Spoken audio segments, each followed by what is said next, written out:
Hi, everybody. Welcome to our forum with you all, specifically with three amazing women that I have had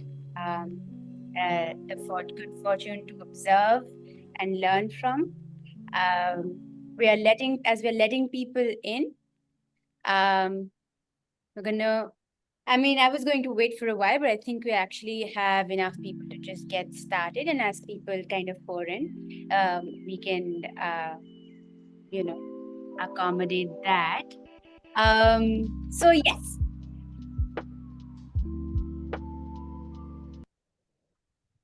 Welcome to a very, very interesting forum today.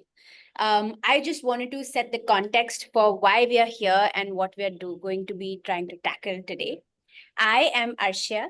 I am a founding team member at the Circle India, and I work towards outreach and communications, towards Circle Labs, and towards the incubation recruitment.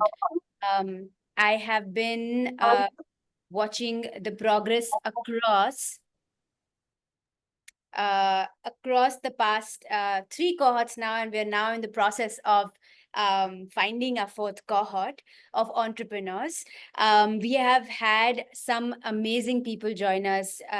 Today, we are looking at 30 entrepreneurs across the country who are building schools and after school spaces that are reinventing learning for children, especially those coming from low income communities. We look for entrepreneurs who show a strong commitment towards equity, a strong commitment towards community, a strong commitment towards holistic vision, and a strong commitment towards measurable results.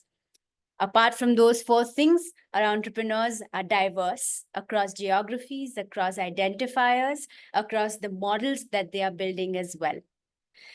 What we noticed, however, was that while we proudly have an equal distribution of entrepreneurs across genders, and we have a more or less balanced distribution of entrepreneurs across schools and after school spaces, we saw that most of our entrepreneurs who are building schools are actually men. And we wondered why that is, because some of the most successful, some of the most insightful school founders that we've met are women. And so today, we want to highlight that. One, we want to understand why this might be something that is a trend that's coming across. So we will be understanding, what are some constraints that we look at. But we are also going to be looking at how might you figure out whether you are the right person to start a school, and how might we be able to support you through the incubation to do that. We have three speakers with us today. We have Kaval and Preksha, who are running schools which are currently incubated by the Circle Incubation Program. Preksha was a part of the first cohort of the Circle Incubation. And Kamal is a co-founder in a school that's incubated in the second cohort of the Circle Incubation. They will be telling you more about what they're building, but I'll tell you a little bit about them. So Kamal's experience ranges from teaching to project implementation and school leadership. She's worked with different stakeholders in the entire ecosystem, everywhere from students to state heads to officials, and started her own project on teacher training, focusing on building strong school culture. Apart from that, she's also facilitated sessions for school leaders in various districts of Punjab and trained them on leadership and management techniques. Welcome, Kaval. Preksha began her career as a Gandhi Fellow, impacting 8th Municipal School in Thane. She has honed her expertise at Dream a Dream and then building Travelers University. She holds a master's in education from Harvard GSE and is now building Dhun, which is an experiential school 50 kilometers outside of Jaipur. Dhun School is committed to holistic development through distinctive programs, which are focused on project-based learning, personalized learning, student-led governance and mentorship, and democratic learning. Through Dhun, Preksha, along with three teachers, currently serves 20 students and engages with children from local communities through maker spaces and workshops. With that, I want to welcome Kaval and Preksha. And while our third guest requires no introduction, I will leave it up to Kaval and Preksha to introduce Kiran with one line from my side, which is that Kiran Bir Sethi, according to us, when we think about, who has been a breakthrough founder of a breakthrough school and has built a sustainable organization and continued to show transformative outcomes, Kiran is the first person that comes to mind for us. We have visited Riverside many, many times, and every time we take away so many learnings with how the students are, with how the teachers are. We send selected teachers who join a rotational fellowship program to Riverside to learn some of that magic. And if you haven't already, I highly recommend the book that Kiran wrote, Every Child Can, as essential reading for you if you're hoping to build a school, and even if you're hoping to join a school and lead a school. It was actually essential reading for us, for our entire team at the Circle Labs and Outreach, as well as we focused on building our understanding of what really can be an I can mindset, which is something you might be familiar with if you've ever visited even Riverside's website. All right, but I'm going to pause right there.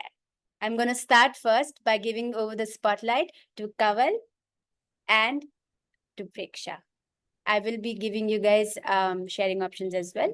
So just give me a moment.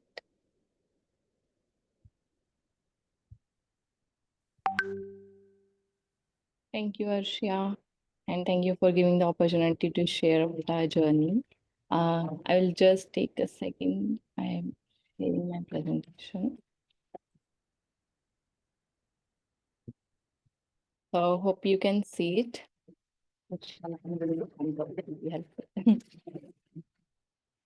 Can you see it? So good evening, everyone. Thank you for joining us. So I'm Kawaljit Kaur, co-founder of GHK Lab School in District Gurdaspur.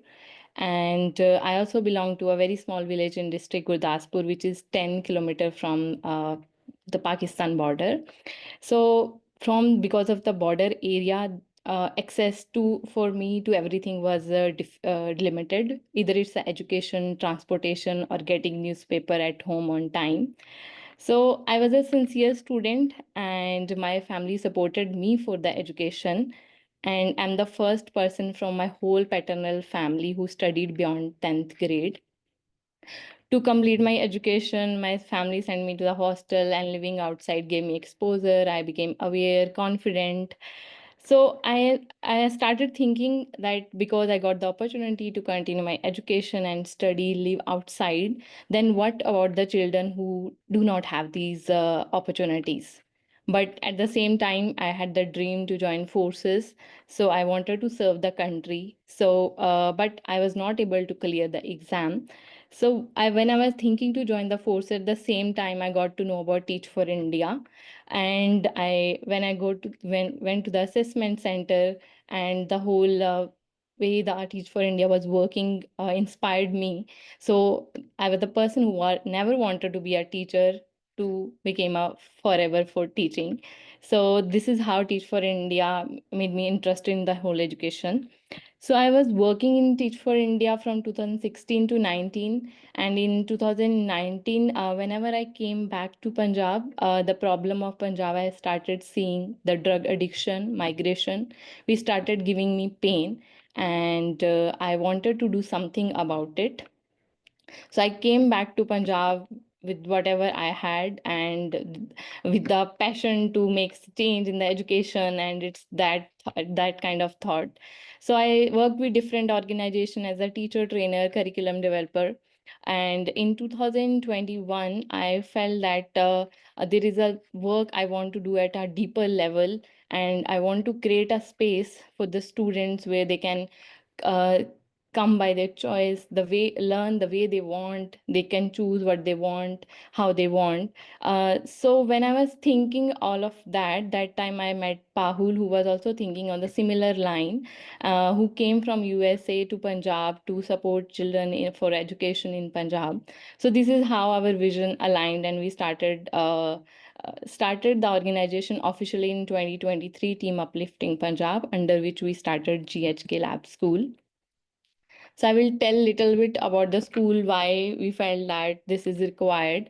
So there are three problems we identify, that there is unemployment, lot of migration and addictions, the problems with the Punjab was facing. And for these problems, we felt that the education system is not preparing the youth to solve this problem, or either preparing them not to fall into these problems. So there is a need to build that strong education system, and with that, our vision for the organization is to build the youth of the Punjab, the future of the Punjab will be resourceful to solve any problem, because Punjabi community was always like coming together and working together, solve the problems. So this is how our mission is to develop a community of mindful and a resourceful leader who are proactive for the well-being of self, community, and earth. And this is the school. Here we are working with 3 to 9 age group. We are working with 25 students from 2 years, and they work in a mixed age group, and we follow personalized and interdisciplinarily approach. And there are 7 domains which we are working, which cover 35 skills. So this is social emotional development, physical, language, math, leadership skills, and how we are building these in our students. So these are the key learning experiences. There is a lot of play in the school, the focus on their well-being. They spend a lot of time with the nature, either by doing projects like organic farming, or daily taking care of the plants, spending some time with the nature. And we also focus on the academic mastery, that every child learn at their own pace, but they have to be 100% the skills they are learning.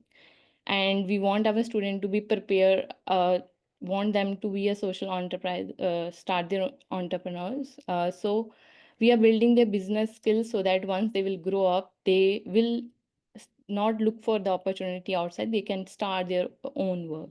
And one of the last is reflection. So they should be aware of what they are doing and how they want to do. They can improve on their own. It shouldn't be dependent every time on others. Um, And once our student will be graduate, we are aiming for them to be ready for the career and the higher education, socially, emotionally intelligent, environment educates, and social entrepreneur. And they will be following these values: integrity, compassion, growth, frugality, and freedom. So this is a little bit about the journey and the work which we are doing, which I wanted to share a little bit in this last time. So thank you for listening to me. And now I would like Preksha to share about her journey and the work she has been doing. So Preksha.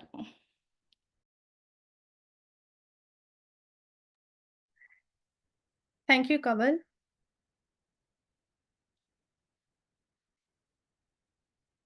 Is my screen visible? Lovely. I'm Preksha Singh. I am a co-founder of Dhun School. And before I get into the story of Dhun School, I'll just briefly talk a little bit about my own self. I'm born and brought up in Navi Mumbai. My parents were in transferable job. My mom is a teacher, and because of that, I've studied in multiple schools growing up.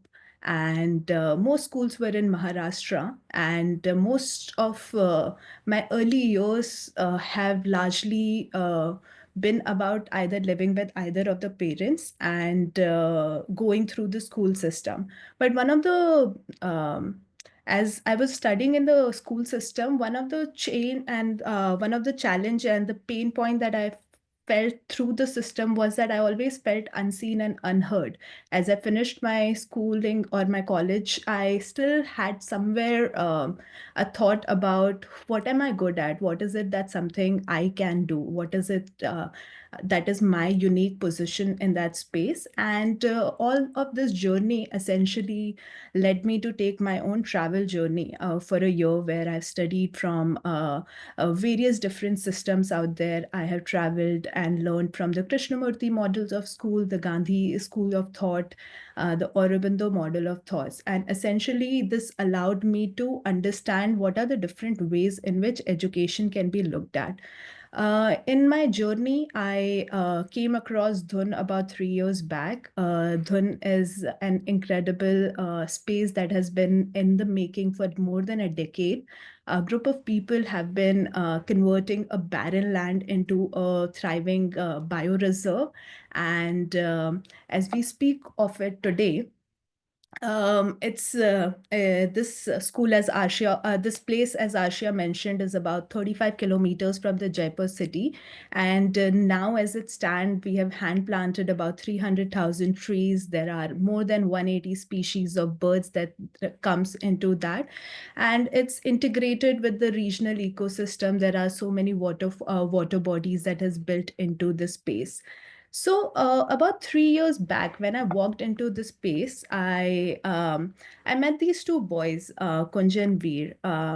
Veer is son of the chef who used to work at the place where I was, and Kunj's father runs a media company, and mother was a homeschooler. Now, both these boys at the time were 4-year-olds, and they both were in the space when they were looking at what kind of an education system that they would want to have access to. And in a very heartbroken manner, this conversation was happening.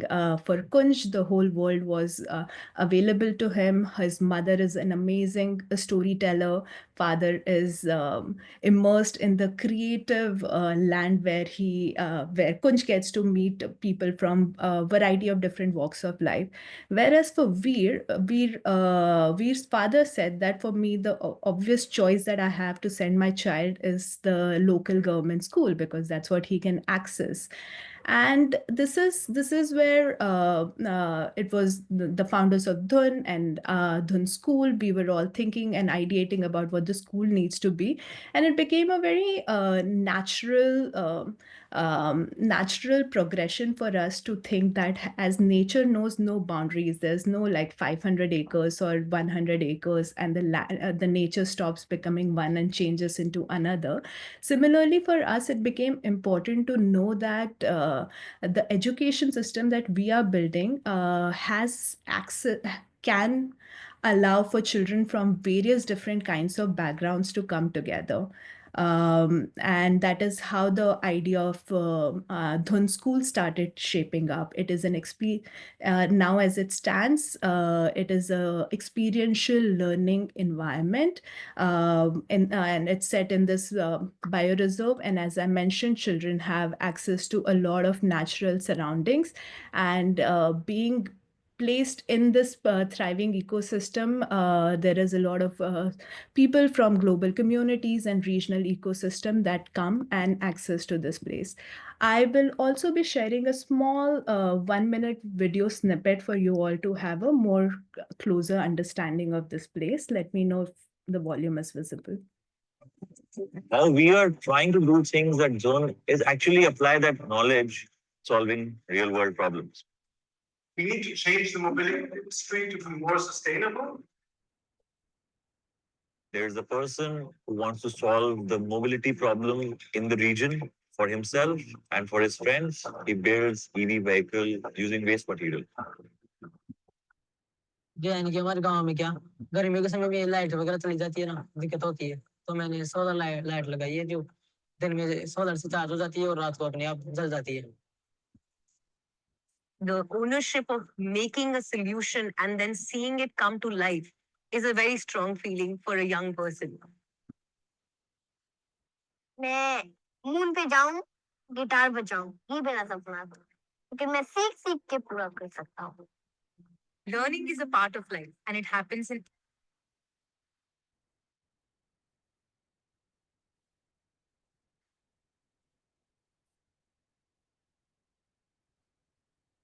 As it stands today, Dhun School works in 3 different formats. We run a school with 20 children, and they come from various backgrounds, where economics is not a barrier for you to access the space. We run a makerspace program for the local rural youth, and the idea is that you come to this place and basically find whatever seed that you have within you, and within this environment just explore and become the best version of who you could be. And over the weekend we run camps and workshop to attract more and more children to understand more of this pedagogy. With this, I'll pause about Dhun, and I'll also bring in Kiran over here. Um, just stepping back at this point in my journey, I remember when we began this journey, Jatan is my co-founder of Dhun School, and one of the first few conversation we had was to get to Kiran and be like, Kiran, how have you done this? How has Riverside become what it has become? And I remember her being this light in the room, coming with such a positive tone and experience to herself, and just being there for us, saying that whatever that you may need in this journey, we can always lean on to Riverside. And I would also like to just share like one of the first visits that I had at the Riverside School, which is about 2 years back at this point. And I was at this class, which was, I think, either fifth grade or sixth grade. And this is an incredible science class going on where a teacher is showing a brain scan to them. And and they're all trying to dissect what might be happening to this person, what might be the challenge. But while that is an important piece, the bigger piece on that day, what I noticed was the children were very kind and helpful to one another, because there was an excitement with the real brain that the professor was holding, and this brain scans and amazing learning material that was there. There were a couple of children who might be struggling and may not have the visibility to what is happening. And then there was this other kid who went and tried to create space for this person and be like, oh, can we all just move a little bit so that we can all have access to this place? I think that kind of empathy, the kindness that I saw in Kiran's classroom is definitely something that we need. And I wondered if that has to do with Kiran being a woman herself and the journey that she has had. And at this point, I'll just give the floor to Kiran and let her also say a few words on that. Hi everybody. Thank you, Kaval and Preksha. Lovely stories, yeah. And they're so personal, and they kind of just capture that one moment which kind of, starts your story. I mean, I'm not quite sure what I have to say, but I love the fact that you all say, okay, 2 years, 3 years. I've been here now 24 years. In Jan, we just celebrated 24 years of Riverside. And when Ashia called message to say we'd like to understand what the story of a woman entrepreneur is, especially in education, I'm happy to kind of share whatever I have learned. So we can just start with the conversation. I don't know if there's any other sort of setting of it. So we can just start with a free-winning conversation. Perfect. Kiran, Kaval and I was just chatting before coming into the call, and we were also trying to uncover what it means to be a woman leader in the school space, and not so surprising yet surprising stats that we came across was, of course, that as we all may have experienced, that more than 50% of teaching staff in schools often tend to be women. But when we look at these numbers at the leadership role, at the role of principal, or at the administrative role, often these number drops dramatically. There's no one way to like ascertain what this number is, but like the estimate is about like 20 to 25% of these leadership role are only held by women. And shockingly, it's not only true for the school, but like broad, just the startup space. Also, we look at it, it's only 18% of the startups are run by women. So So this definitely created a lot more space for me and Kaval to also understand this, because we both are new on this. We just wanted to open the floor to you, Kiran, and understand what has been for you the journey of being a woman and being a leader in this space for so many years, 24 years. And what challenges that may be something that you would have come across. No, in all fairness, I think when I started this particular, whatever this journey is, I didn't necessarily put the weight of, oh, I have to be an entrepreneur, I have to be a social entrepreneur, none of that on my head, right? I think that often causes an additional pressure on having to prove something. And I think I think women have enough to battle, and then you have to prove that, listen, I'm an entrepreneur and I'm in this space. I think one has to, I feel one has to be lighter about what you set out to do and be. So in my journey, I mean, I graduated as a designer from the NID and then subsequently started my own design firm. A lot of the choices that I made had to do with a time in my life, right? So before I got my son, I got married very early. I got married when I was 20, for heaven's sake. So I was already in that journey of marriage done, right? So I want to kind of help all the wonderful ladies here understand that life has its own stories that it throws at you. You might have a certain direction, but marriage and children and, you know, all of those will sort of start playing factors which we don't necessarily sort of consider when we start a journey in entrepreneurship. In entrepreneurship, we have a pain point and we set out to solve the pain point. Forgetting that, okay, while you might have the skills to solve a pain point, or you have communication skills, or you have management skills, or you have education skills, you also have life. Okay, and life will keep showing up at your doorstep at different times of your journey. So in my case, I think so much of the factors happened in a very interesting way. I got married really early. Okay, so that was one thing ticked off. I then became a mother when I was 25. So I think, and by then I'd already finished or understood my work as a designer. So I was running my design firm. I was working from home. A lot of the considerations for me choosing the way I would work was also because my husband at that time was at his peak. He was playing 100%. 8 months of the year he was traveling. So I chose to want to be with my son, you know, so I had those choices. I was very lucky, and I think luck is a tremendous factor we don't often give enough weight to. And not everybody has those conditions where, you know, you might choose to stay at home. You don't have to necessarily go to a job. So in many ways, those were choices I took. Then I chose to work in my design field at home. And then when I decided to start the school, I was 35. I was 35 when I had already got both my children. I had already experienced a rather maverick life story. My husband was, again, an obsessive sportsman. So I understood obsession very well. I understood the fact that what you have to give up to get what you want. You can't necessarily be a parent and a wife and a mother and want to do all of that and yet be an entrepreneur. It doesn't work that way. It doesn't really work that way, you know, as much as you would want it. So I was very lucky that I didn't necessarily have to have the considerations at that point of maybe looking after my in-laws. My in-laws were in Lucknow, so I didn't have that. My children, my daughter joined the school, so I was lucky that she was in the school with me. So that was another factor that I didn't have to worry about. Oh my God, I have to rush home. She'll be alone. You know, all of those are very real considerations, and I really feel for everybody has to balance those things. My home was in the school. So in many ways, I didn't have to worry about travel and look after balancing distance. So it gave me the mind space to become obsessive. It was all these factors, right?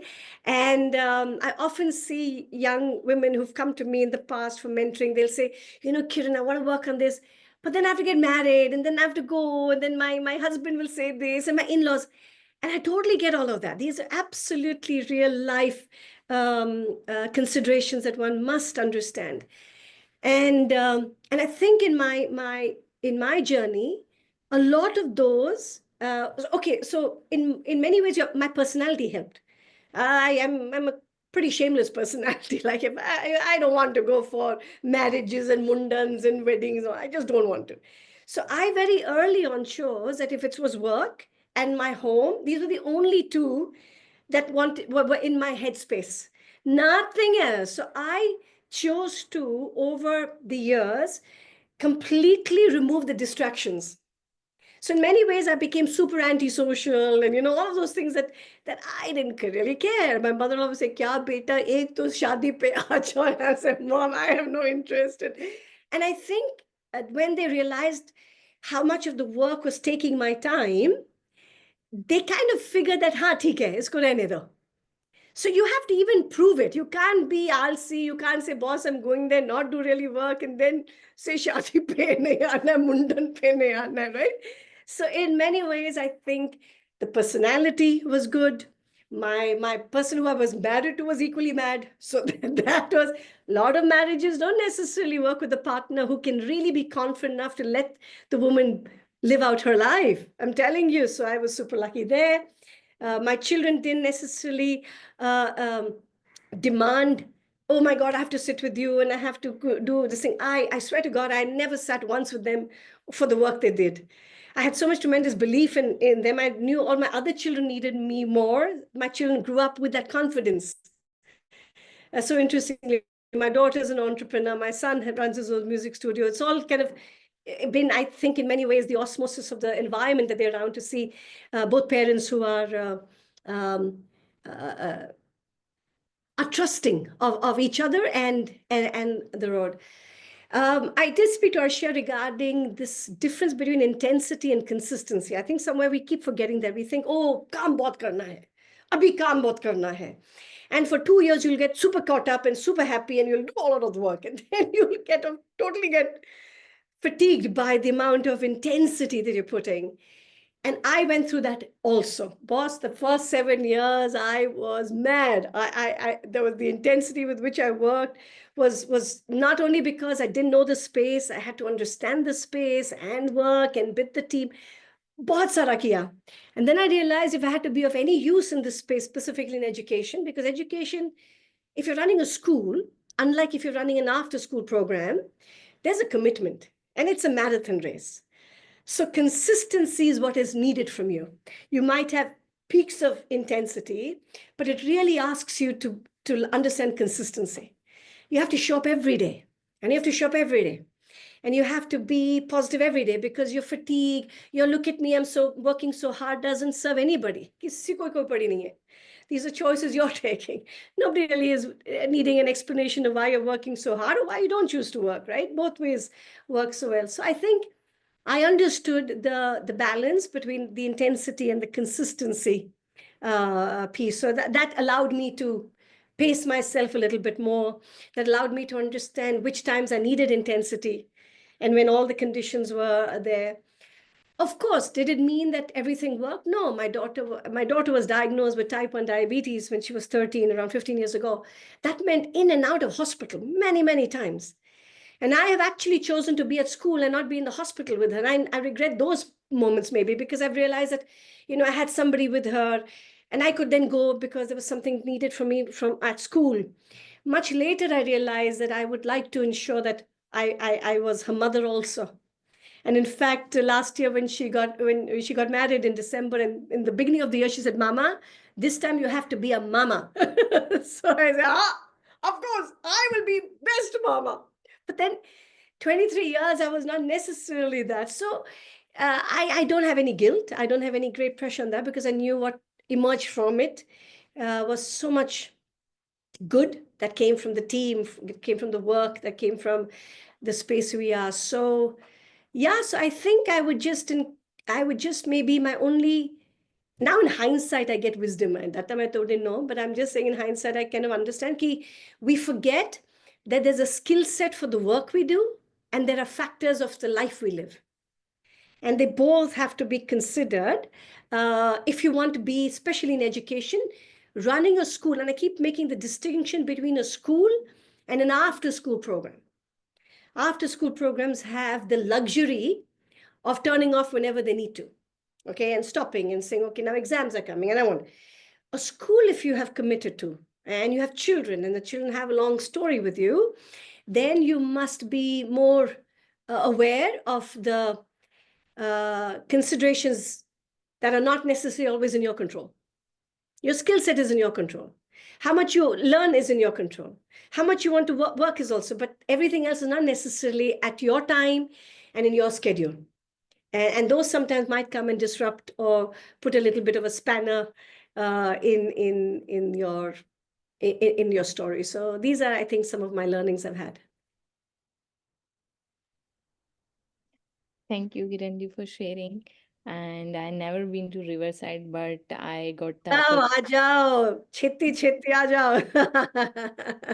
the opportunity to attend one of the workshop during the School of Tomorrow by your children of Riverside. So I listened a lot about the Riverside. So it's nice to listen from you and for the journey. And Preksha and I was also sharing that why entrepreneurship. So both of us were sharing very similar line that we just wanted to do work. It never came like we want to do something big or being entrepreneurs. It was very natural. It's a call. We were just listening to the heart. And I think we just started and you have been into this work from 24 years. So Yeah, longer. I longer in terms of work. My work space around 31 odd years, but the kind of immersion that Riverside required from me, no other work I did needed that much of intensity and consistency, both. I learned that only through the amount Riverside needed from me. And therefore, I realized that I had to look after myself, even in health. You know, we keep forgetting everything else. Skill hai, talent hai, degree hai. Boss, health hona chahiye. We don't realize that health. And nowadays, when I see young children, oh my God, they get tired so quickly. 8 in the morning, they're all okay. By 11 o'clock, they're tired. And I say, hi, what's going on? You have to be healthy. Health, we don't talk enough about in entrepreneurship or in the work we do. Health is a big, big factor to showing up every day. You can't do it in little spurts.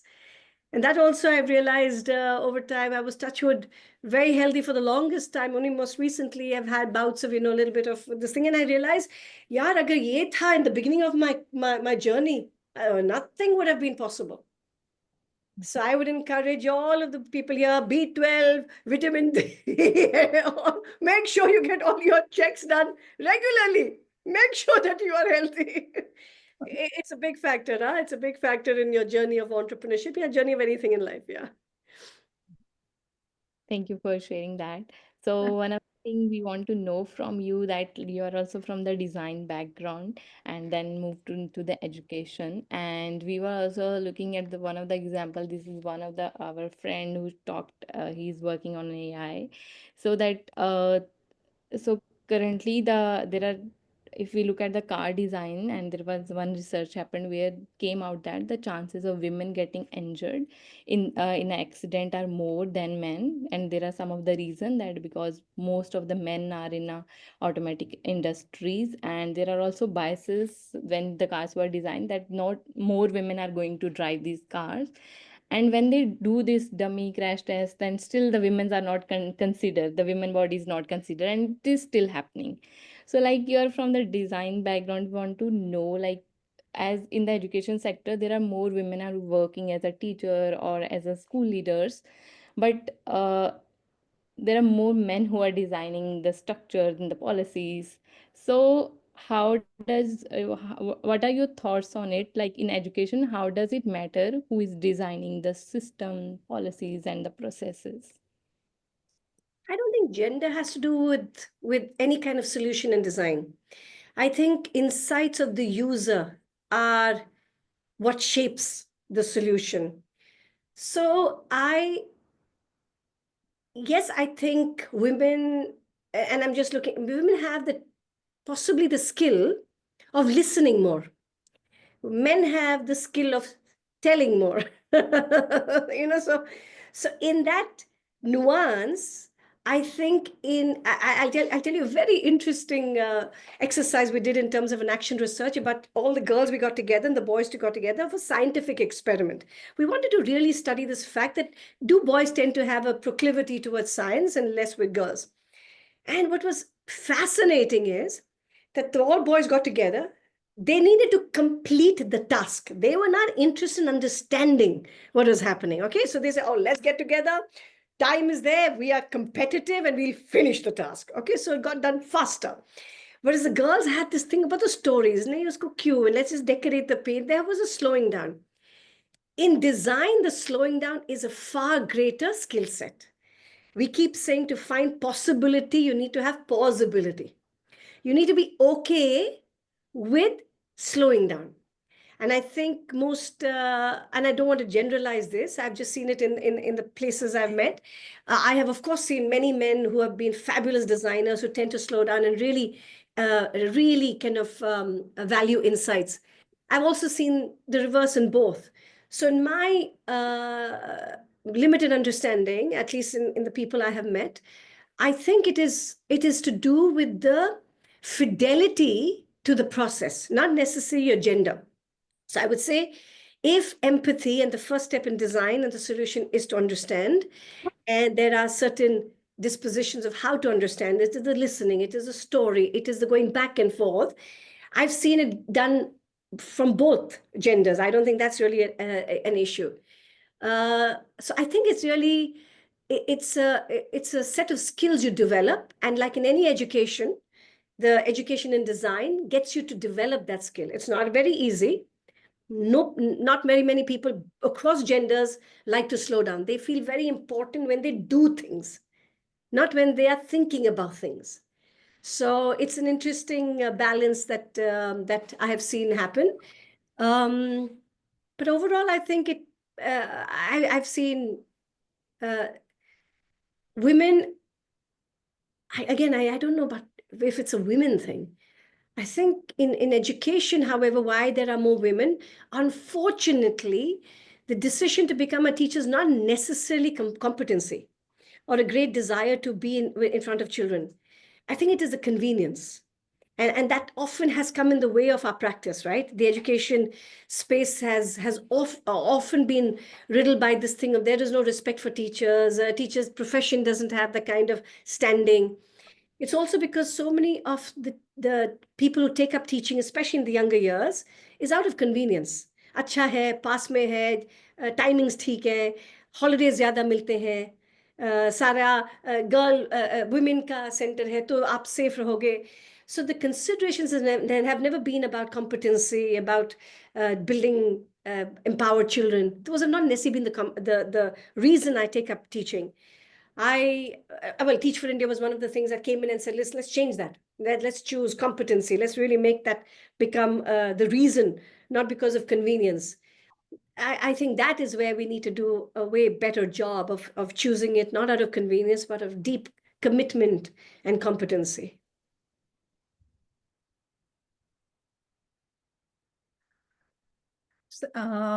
So many points of resonance with what you're saying, Kiran. And I'm also reflecting, having been in a lot of these conversation, where do the human aspect of leadership show up so much? You have spoken about the power of listening. You have spoken about creating more space for more voices to be heard, to be more inclusive in a manner of speaking. And I wonder if in your journey, have you found a lot of networks and support system that has allowed you to create space for you personally, which were distinct from the competency and the skill aspect of it, but more from someone who understands the societal expectation, the motherhood, the health thing that you brought in. So some spaces that were nurturing in that manner.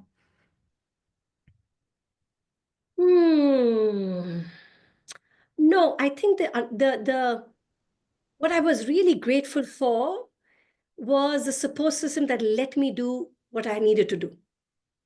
I think that you need more. you also need enough people in the immediate surrounding who enjoy that you are enjoying. And that's a really interesting thing. I'll tell you a very interesting thing. What I've learned and I've seen more often than not is groups of people come together not out of joy necessarily, but they come out of pain. Oh, you're also sad, I'm also sad. Not that's always a sense of power. But when there is joy, when there is a genuine purpose, you're not talking about something that is small, but it is large and it is challenging and it is creative. It is a very powerful group that comes together because of that. And purpose-driven groups or people who have that in them go from self-worth. They come from a pool of self-worth. And I have not seen a more powerful person on the planet than a woman who has self-worth. I don't know of a more powerful, a sort of creature on the planet than a woman who has self-worth. And I think that comes from such a strength that they are naturally giving strength to others. And I think what happened with me, one is my internal family gave me the space. My husband was so confident in himself that the confidence came to me. My in-laws, my poor family at home said, "Ye to gayi, chalo." So there was no, nahi nahi beta, log kya kahenge, ye. None of that nonsense I had to listen to, which was just liberating. So I totally am so grateful for that. So when I hear from my team, oh nahi, jana hai, show up karna hai, ye jana hi hai, I totally get it, and I'm hoping I can be there for them. On the flip side, I think the first team that we got together for Riverside was just this incredible group, who were equally excited, very strong women themselves.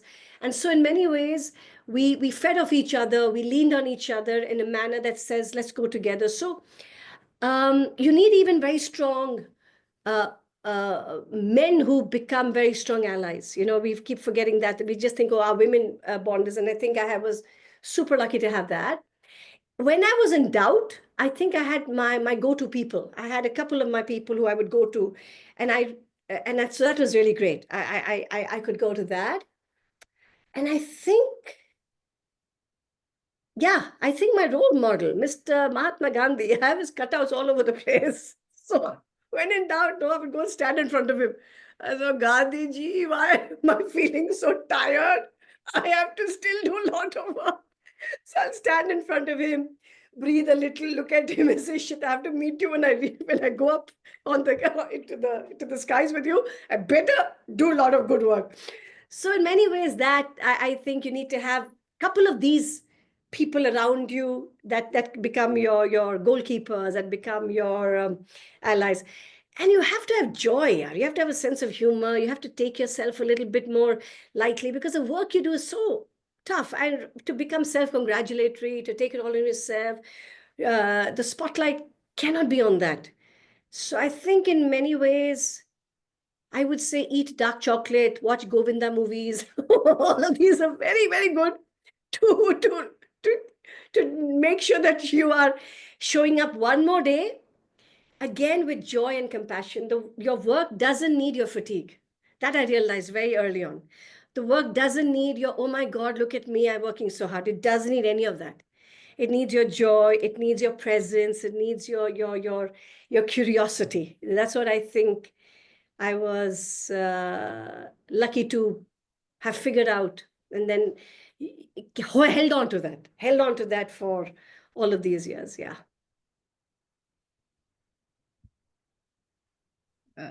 I can't wait and also actually as you mentioned, so many people who have played a huge role in your own personal journey. I'm also just thinking about how Kaval was sharing that she runs the school with her partner, and I also wanted her to just share a little bit about what does it mean for her to be a young leader and yet and sustain in an environment that she does, which is the rural parts of it, Punjab, which is slightly different from the context that you work in, Kiran. Kaval, do you want to share a little bit about that? Yeah. So lucky enough, my partner is very supportive, and Also, my in-laws' family is very supportive, and everybody's in education. My father-in-law worked in education for 35 years, and also mother-in-law was a teacher. So it was easy for them to understand. But before, like so a little bit information, like we started the school in 2023, we also got married in 2023. And but before 2021, when I came to this place, it's a small village, and I'm also from a village. So for my family it was a shock that why this girl is moving to some boys village. So that was that they were not very comfortable. They asked me to move to some city if you want to do this or that, though my family was very supportive. But they were not able to understand what I'm doing, because there are so many school, I can go anywhere and work anywhere. So this was always the question. And second thing also, that the hardship I faced from the society, again the similar, that boys can go anywhere and could stay at any place. Even the city is still acceptable, but I don't know how I did it in passion. I didn't I listened to them, but I felt bad. But there are few moments, there are few times when I have to step back also, because there was I couldn't fight with the society with I wanted to work. So I stepped back. I moved to this place for 2 times so that I can come back and work again. So there was a lot of question on the intentions of my moving to this place. So it's the gender biases that I have faced here. Though, but I feel it's that madness that I wanted to do it. And also because the Pahal was always there to support, my friend was also there to support. So they really understood it and supported me. So I think the people and everyone.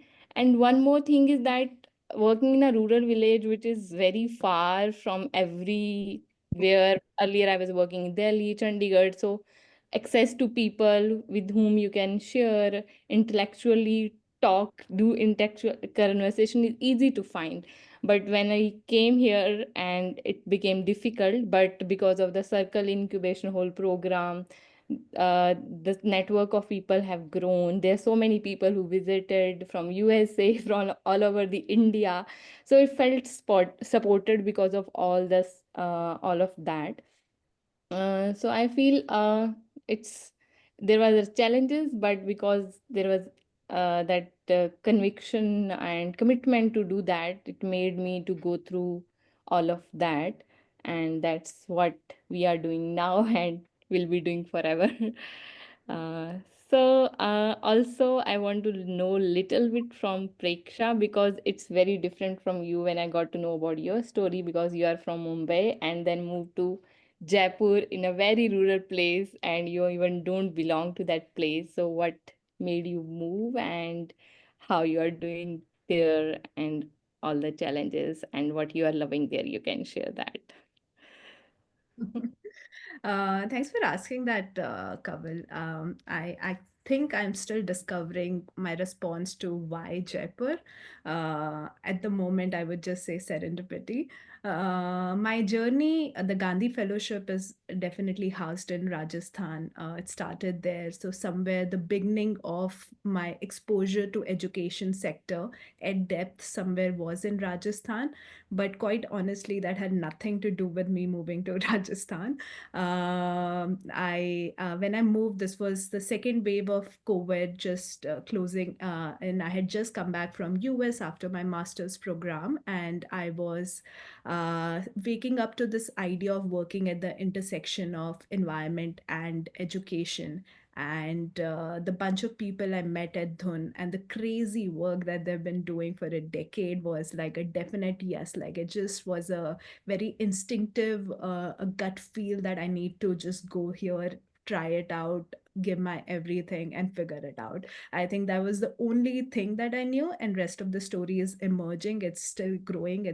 I'm still uncovering a lot of different aspect to it. But of course, like coming from city to a place which is like 1.5 hour away from the city with like no access to the basics, so you suddenly have to plan your life Sunday to Sunday, a week in advance. So definitely there were a lot of shifts, but I found a lot of joy in children. The tree climbing, I had not done as much as I have been doing. And now we jokingly say that the first lesson that anybody learns at Dhun School is how to climb trees. And in this regard, Circle, a network like Circle, is certainly extremely helpful. Me being so away from the hustle bustle of where the education system is moving, the different things, and the macro factors that impact, I think it starts to start getting isolating when you're working in a far off location. And to me, Circle was this monthly dose of intellectual stimulation that I needed, and to also start finding my community of people as well outside of Jaipur. What is Kiran thinking? What is Kaval doing in Punjab? Or what are like other people doing in different parts of the country, which is still relevant for me, yet different from me. So I think that sort of a zoom in and zoom out really brought in a lot of perspective to me. And of course, I found my partner through Circle, and I'm getting married next week. So, so that was also one of the big takeaways from being part of Circle and finding my cheerleaders in this journey.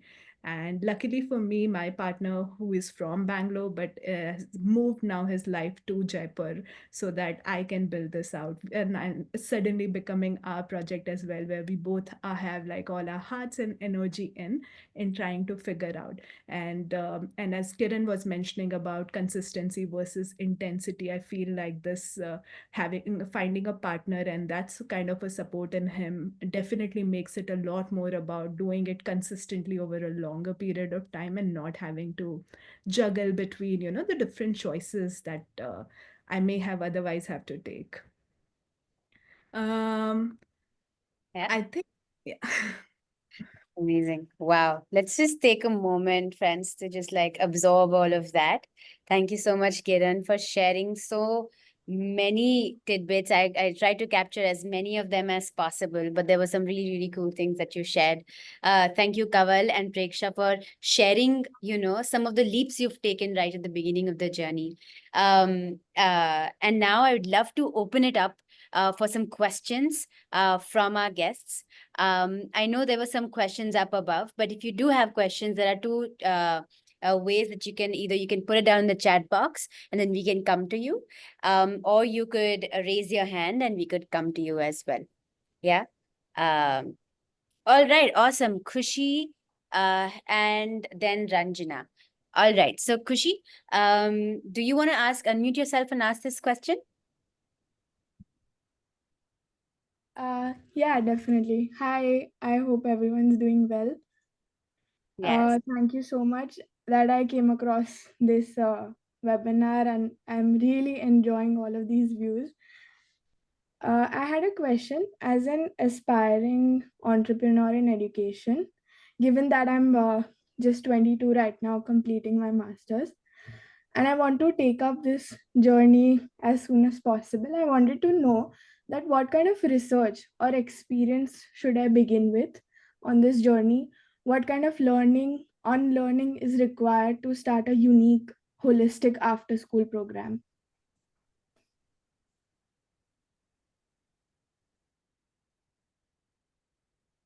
Who would you like? Do you want me to share my thoughts? Yeah, definitely. I would Okay. love that. Firstly, I don't think you should tell yourself, I will start a unique after school program. That'll all come much later. Okay. I think all you should do is first, if you really want to understand how learning happens, your curiosity will then be the only thing you will need. My recommendation is, well, there are lots of fellowships you can join. I think that gives you a first taste. But I would say immerse yourself, not just intellectually, but hands-on. So go and spend like a year or two in a place, teach,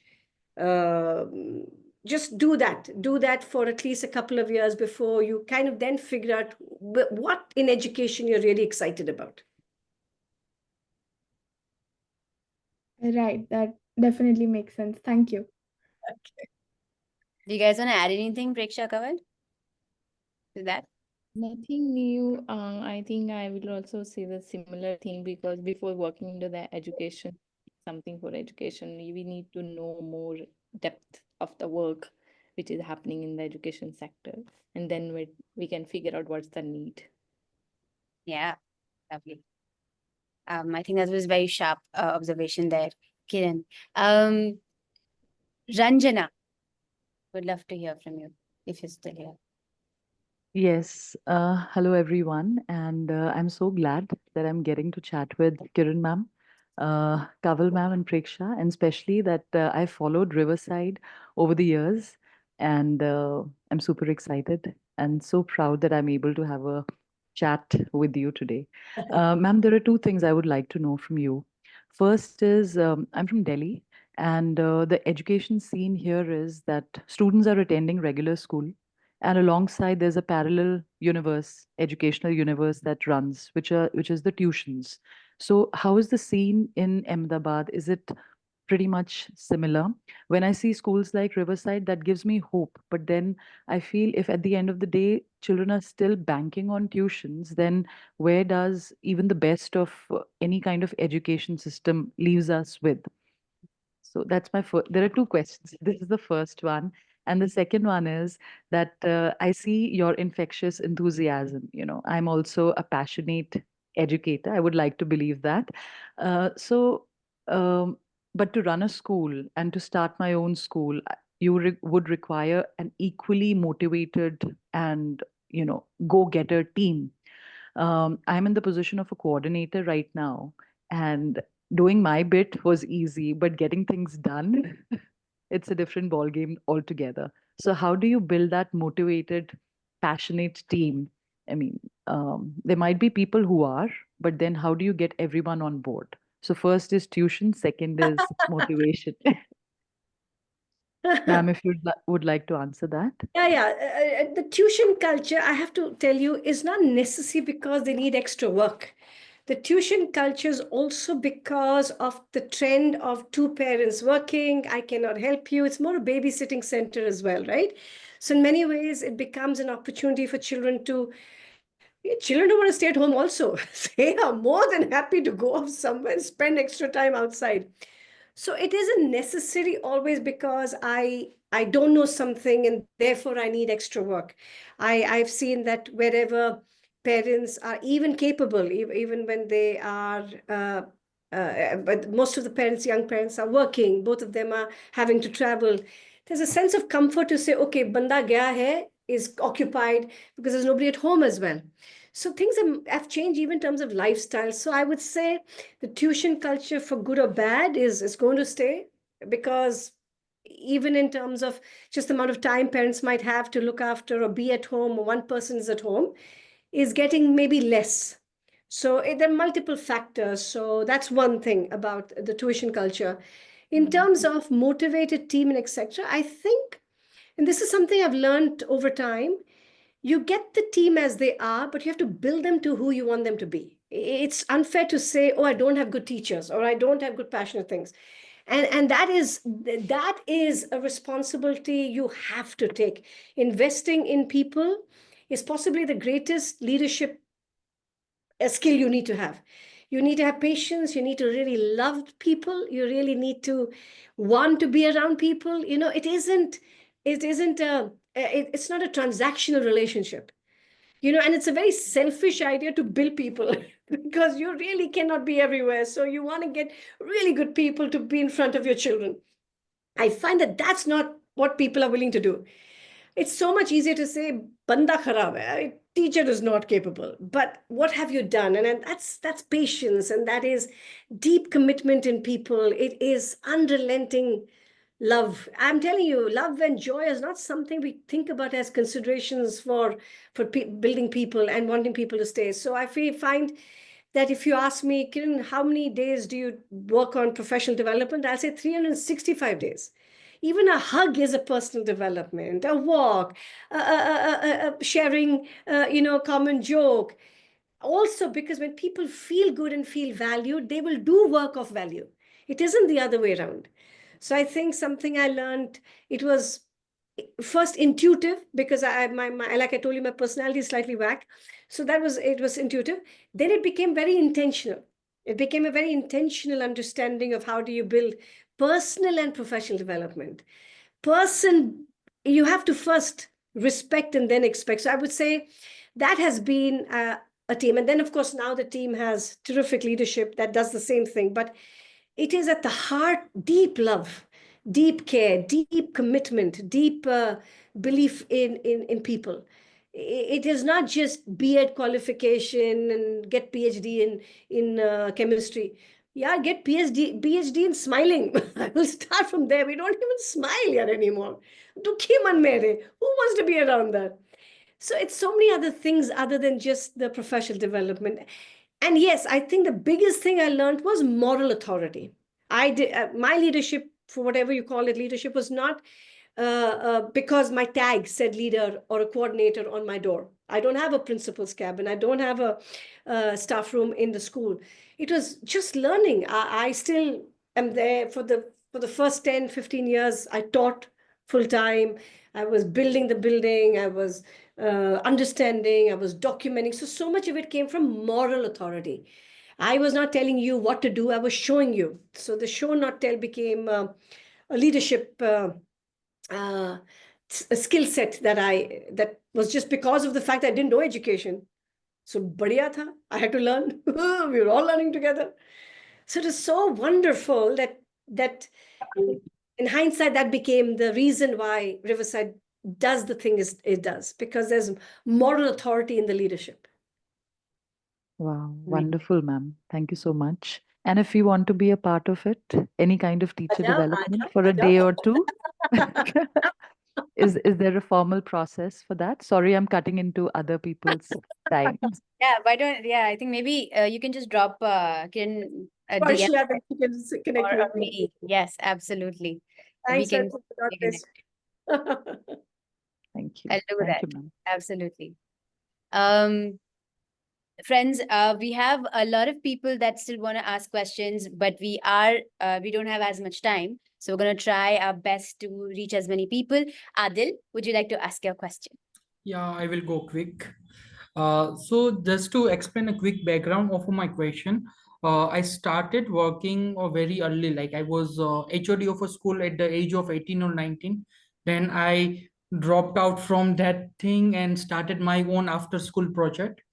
And one of the thing that I'm struggling, like at my institution, I have my own values, my own working style.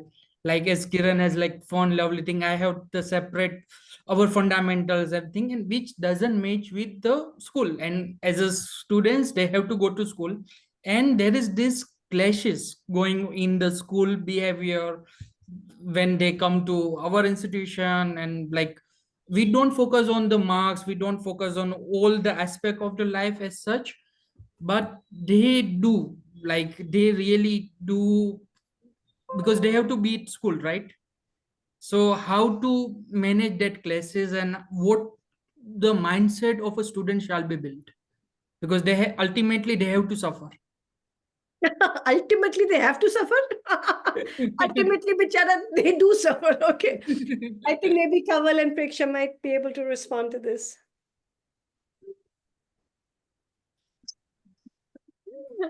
I don't have enough context of your question, so I do not know if I'll be able to respond. But I just believe that children, like if they are given the right environment and whatever that might be for you to quantify in your context, what's relevant for them, what is the need for the parents in that environment, like knowing, understanding that becomes very important in terms of how you bring your own personal value and the school value system to match. And I think because school is a two-way process, or any interaction in education, or like the overall education system is such a humane space that there is no one value or a few value that it can define. I think it's an evolving piece that happens in every interaction.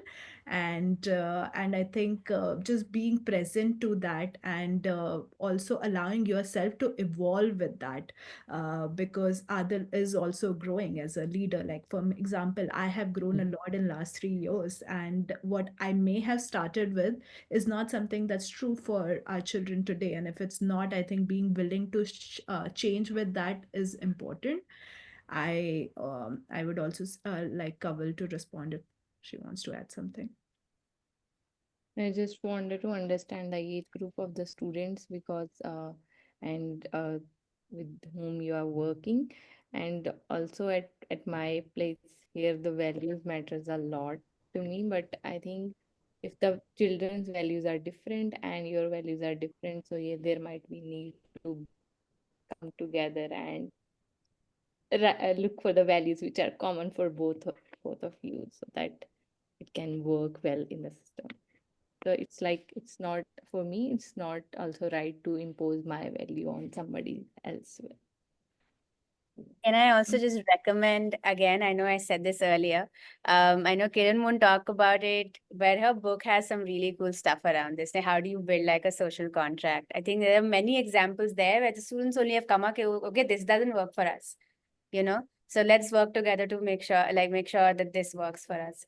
So I think, yeah, even that, that design mindset of kind of coming together that Kamal was also referring to makes a lot of sense here. Thanks, Adil, for your question. I hope that you were able to respond to that. Swati, I'm so sorry. I actually skipped you in the queue. Could you? No worries. I know you are running out of time, so I'll make it quick. So the thing was, I'm currently based in UK, and I was relocating to India more to get into social impact. And this time in Jan, when I went to visit school, just before I get started or get into education sector for my kid, if I have to find a school. And what I see is like, and I had conversations with a lot of principals as well, just to understand what their pedagogy is, how do they teach, etc. Right? And what I found is many of them are like, we want to do things differently, but it's like the NCRT doesn't allow it, or the CBSE board at the end of the day just looks at marks. So this is the way we have to do it. So my question to you, the school leaders, was more in terms of how have you done it? I know IGSE board or the UK board does allow for some of these things, which is where when I visited some of the schools like Waldorf School or some of the others, I saw that it is more of IGCSE based, which is UK or Cambridge kind of a thing. I know Riverside, and I've read your book, Kiran ma'am. It also talks about how it is a lot more about allowing for this, and which is something where this board has allowed you. But is it like there's a change in policy required? Because one of the things I also wonder is, how do we take these, some of the things that have been done at some school levels at a more scale, right? And how do you drive some of these things at scale? So my two questions are, one is, how do you make the change? Like, is there a change required at the policy level? And second, how do you drive things at scale if you want to do it for more kids? I know one school can make a difference to a lot of kids, but if you have to do it for a few more schools.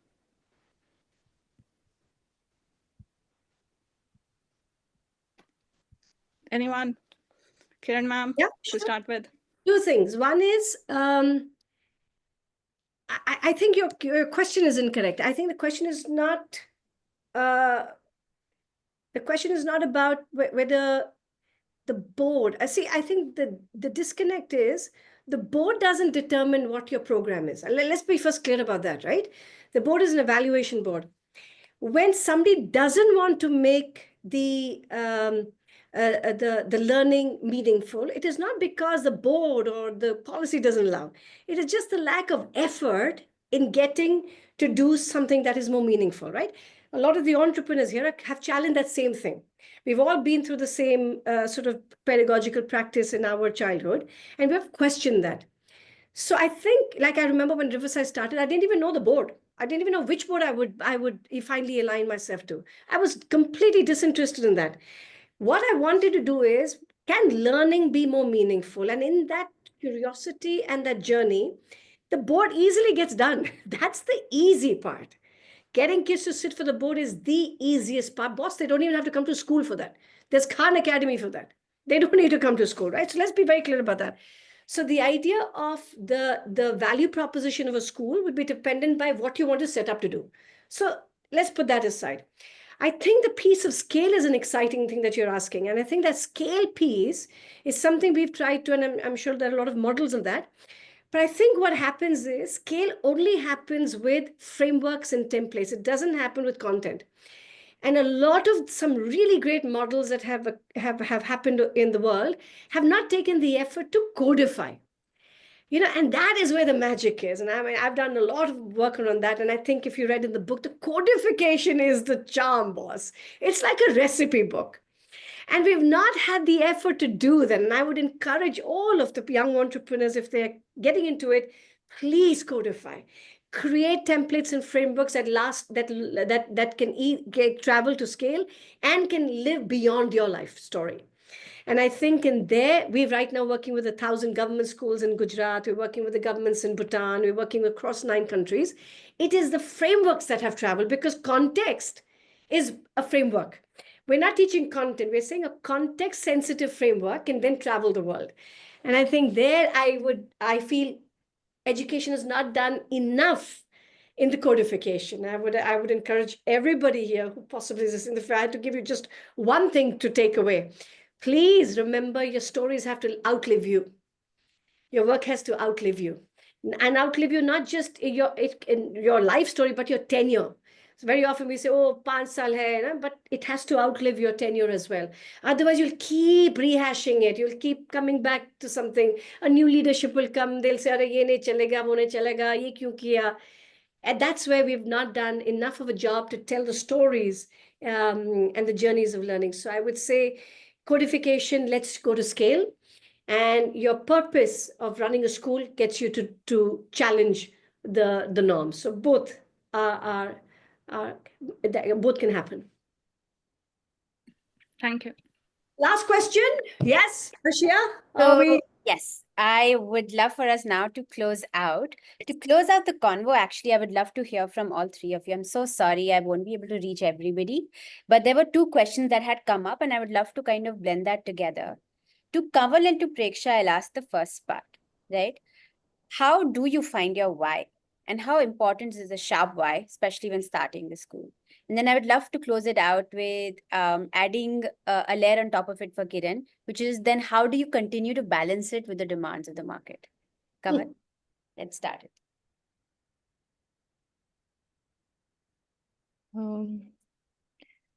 I think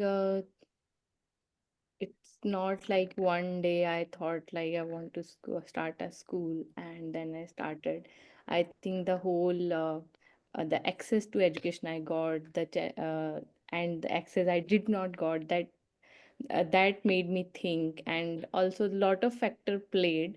Uh, so while teaching girls in Teach for India fellowship, so what what about them once we complete the fellowship? What about their lives? What will be they doing once the fellows won't be there?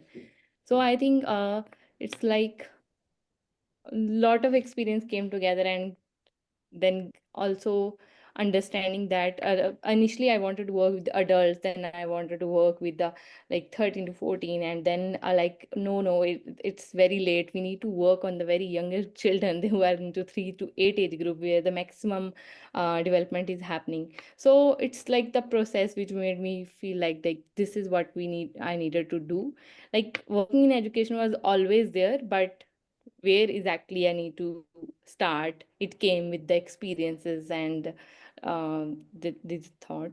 And what was the second question? Sorry, I missed it. That's all right. I'm putting this there of the second question over to Kiran later. Preksha?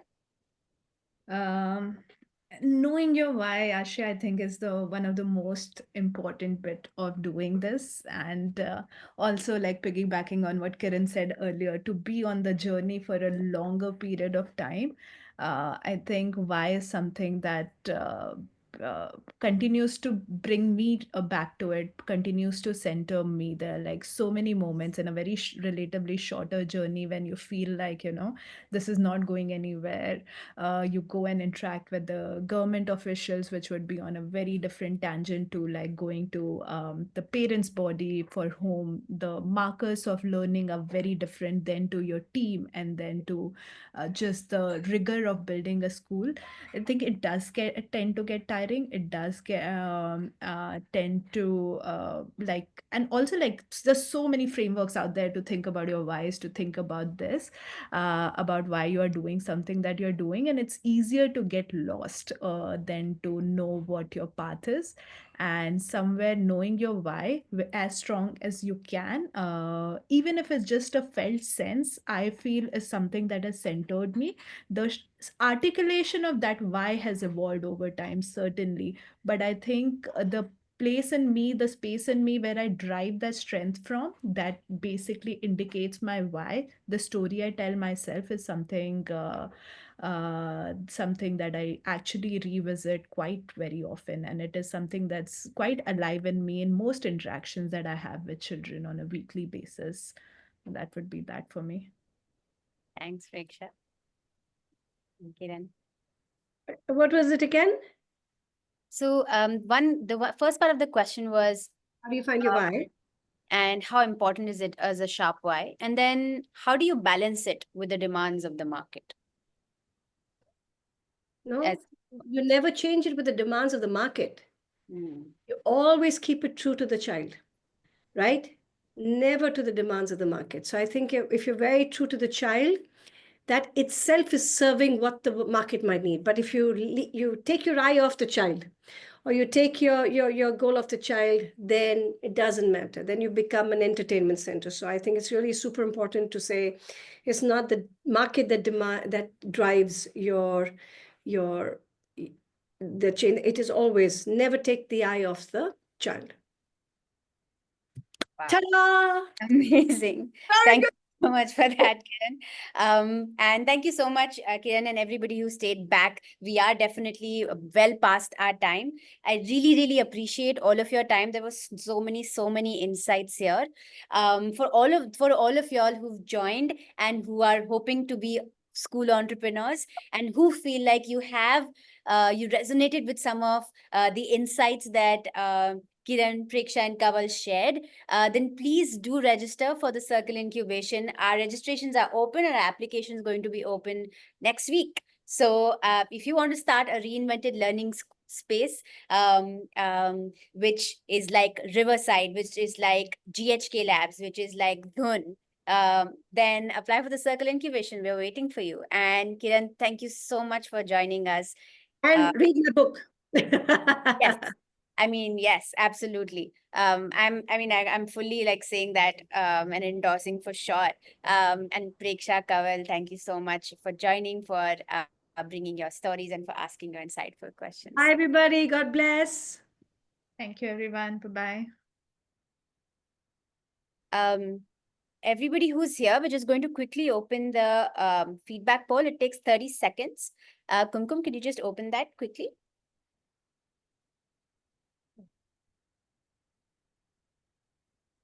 Amazing. It takes 30 seconds, guys. So it's just 3 questions. 1 second, 2 seconds, 3 seconds, you're done. And then you can start off.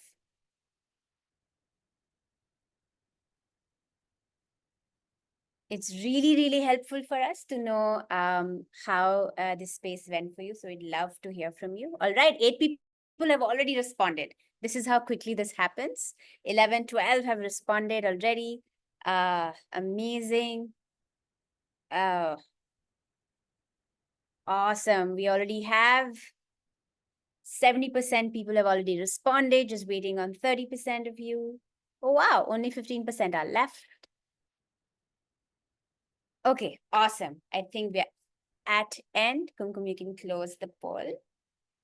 Thank you so much. Thank you so much, everybody, for joining. I'll see you later.